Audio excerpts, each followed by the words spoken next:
Hello everybody, and welcome to the first mini lecture for this module. This lecture is going to cover binary fission. As always, if you have not done already, go grab a notebook and something to write with so that you can take detailed notes while you do this assignment or while you watch this mini lecture. All right, otherwise we'll get started. So the continuity of life from one cell to another has its foundation in the reproduction of cells by way of the cell cycle.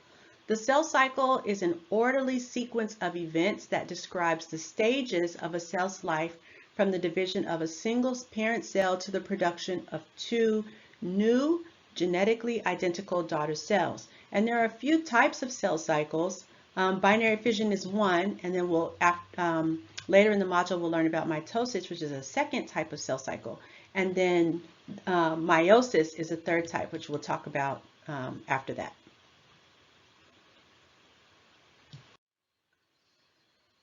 Over the next three modules, we're going to discuss how cells replicate. Cellular replication is the process of a cell copying its complete genome, so its complete genetic makeup, down to its progeny or daughter cells.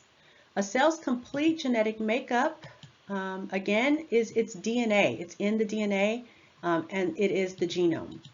In prokaryotes, the genome is composed of a single double-stranded DNA molecule in the form of a loop or a circle. So you should remember this from way back at the beginning of the course.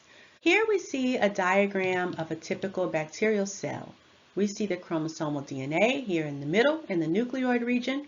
And this is basically a tangled loop of DNA, like a rubber band or a necklace that's curled in on itself.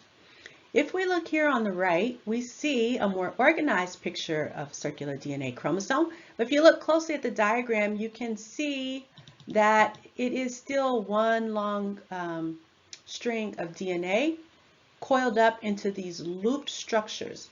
These green ball-like structures in the middle are protein anchors that help organize these loops. They are very similar to histones, which you'll learn about in when you do the cell cycle mini lecture. All right, so prokaryotes such as bacteria produce daughter cells by binary fission.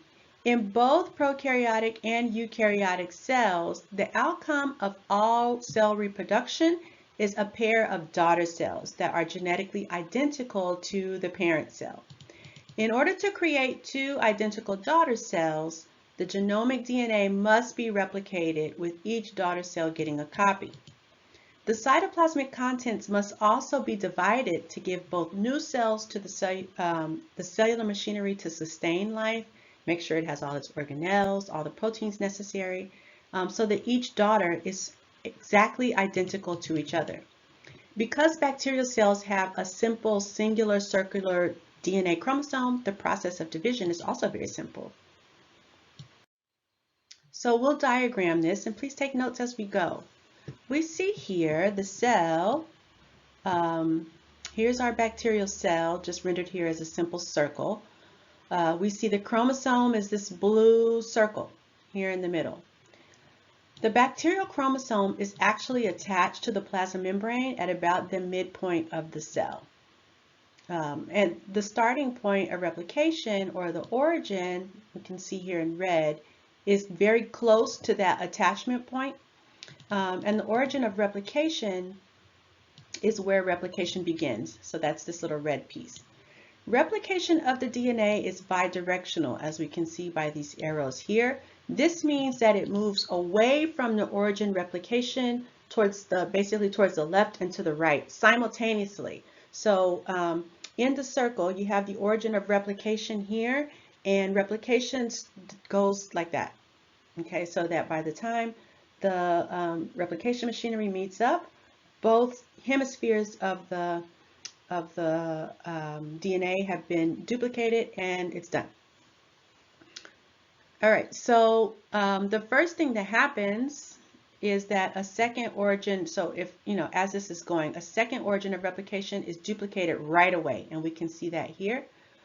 Please don't worry if this seems vague. We're going to go over replication in distinct detail during module 7 or 8. I can't remember which one. This is just an overview for now. So here's the origin of replication. Replication is going in both directions. A second origin of replication is created in the process, okay? So as the cell elongates to make room, because the DNA is doubling as that replication machinery is going around the circular loop, so the cell has to elongate to make room for the double amount of DNA. And the origin of replication, as it moves away from the cell wall attachment, so let's say this is the original DNA, and then this is the one that is being replicated. So as the origin of replication moves away from the cell wall attachment, it's pulling the newly made circular chromosome toward the opposite end of the cells, right? So we need those two loops as they're being to come away from each other so that they can become two separate cells. And as the cell elongates, the growing membrane aids in the transport, so it helps pull those chromosomes apart. And now we get to step 3. So after the chromosomes have cleared the midpoint of the elongated cell, so they've both been pulled, the replicated one has been pulled to one side, the original one's pulled to the other. Then we get the formation of what's called a Z-ring. That is made by these proteins, which are these green dots here, these FTSZ proteins. Form a partition, so they work together to form sort of like a screen, right, between the two nucleoids. And when they form up, right, so the formation of this FTZ ring triggers the accumulation of other proteins that work together to recruit the components necessary to build a new cell wall and new plasma membrane. All right, so as those new cell wall plasma membrane components are starting to compose itself, the FTSZ ring compacts and then directs the formation of what's called a septum. So that's like a baby membrane here. So the septum divides the daughter nucleoids, and this will eventually kind of lays down the pattern for the new cell wall to be formed.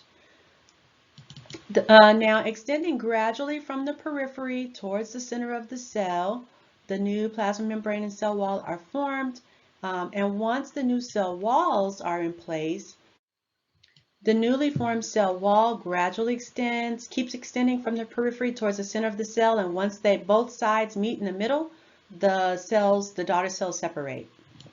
This may seem really simple, but it is actually a simple process. So we'll build onto this as we go, and we'll look at different mechanisms or specific things that are happening when we get to the gene expression component. But for right now, you have a foundational knowledge of cell cycle, which we'll build on immediately when we get to the next mini lecture to look at mitosis, which is cell cycle in eukaryotes.